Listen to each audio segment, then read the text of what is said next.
¿Cómo funciona una estación de botones? En casi todas las máquinas industriales en que haya motores, especialmente motores de alta potencia, se utiliza una estación de botones para poner en marcha y detener el motor.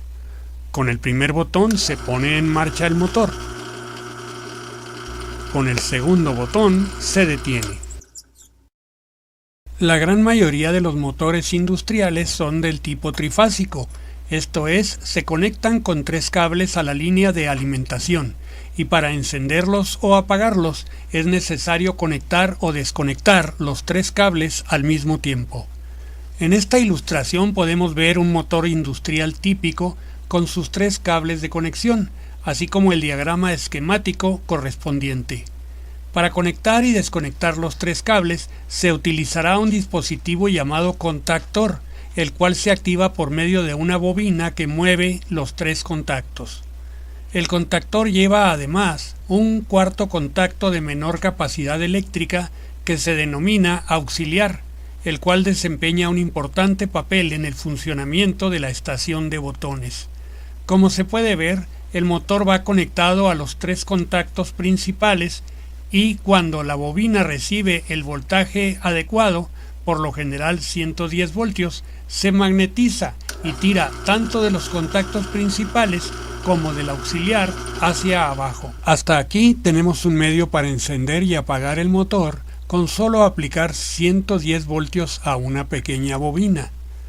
Ahora veremos cómo la estación de botones simplifica el manejo de una máquina y provee mayor seguridad al poder desconectar o conectar un motor en caso de emergencia, además de su función durante la operación normal. Veamos la estación de botones en forma esquemática. El botón de arrancar es un interruptor momentáneo normalmente abierto. Esto significa que solamente permite el paso de la corriente al estarlo presionando.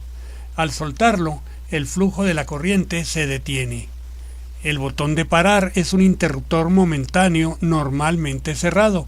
Esto significa que permite el paso de la corriente al no estar presionado, es decir, estando suelto, la corriente fluye. Al presionarlo, la corriente se interrumpe. A continuación vamos a ver de qué manera actúan estos 2 botones en combinación con el contacto auxiliar del contactor para realizar el trabajo de encender y apagar el motor.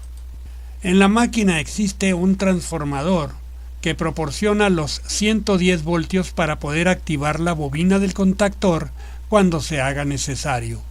El voltaje de alimentación de la máquina, generalmente de 220 o 440 voltios, entra al transformador y es reducido a 110 voltios para hacer funcionar la bobina del contactor y los demás circuitos de control, si los hay. La salida del transformador de 110 voltios consiste en 2 cables. A uno de ellos lo denominaremos neutro y al otro vivo.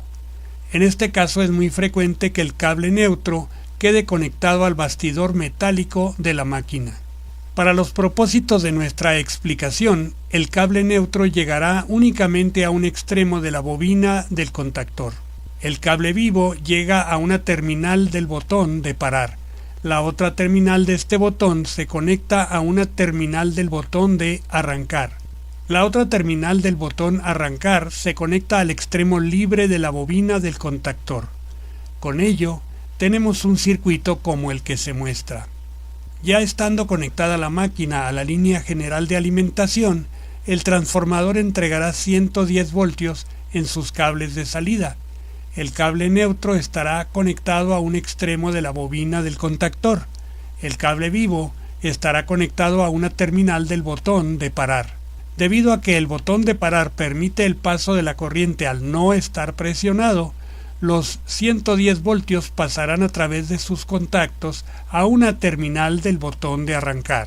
De esta manera, solo hay que presionar el botón de arrancar para que reciba voltaje la bobina del contactor, sus contactos principales se cierren y el motor comience a girar. Desafortunadamente, en cuanto soltemos el botón de arrancar, se interrumpirán los 110 voltios a la bobina del contactor y el motor se detendrá nuevamente. Es aquí donde entra en acción el contacto auxiliar del contactor. Bastará con conectar el contacto auxiliar en paralelo con el botón de arrancar para resolver esta dificultad.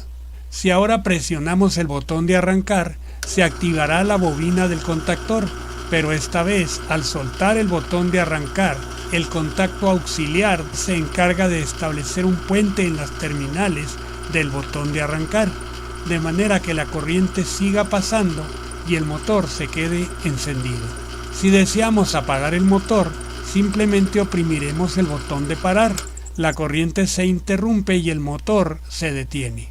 Al soltar el botón de parar, la corriente no se reanuda, debido a que el contacto auxiliar habrá quedado abierto y para volver a arrancar el motor habrá que presionar nuevamente el botón de arrancar. Este sistema posee una alta flexibilidad, ya que pueden instalarse en diversos puntos de la máquina, especialmente si se trata de una máquina muy grande, varios interruptores de parar conectados en serie con el original, pudiendo con esto apagar la máquina desde cualquier lugar en que pueda estar trabajando un operador. Se pueden poner también interruptores en las guardas de seguridad que, al momento de abrir una guarda, el motor se detenga. De igual manera, se puede usar un interruptor de paro de emergencia, también conectado en serie con el botón de parar original, para detener la máquina en caso de cualquier emergencia.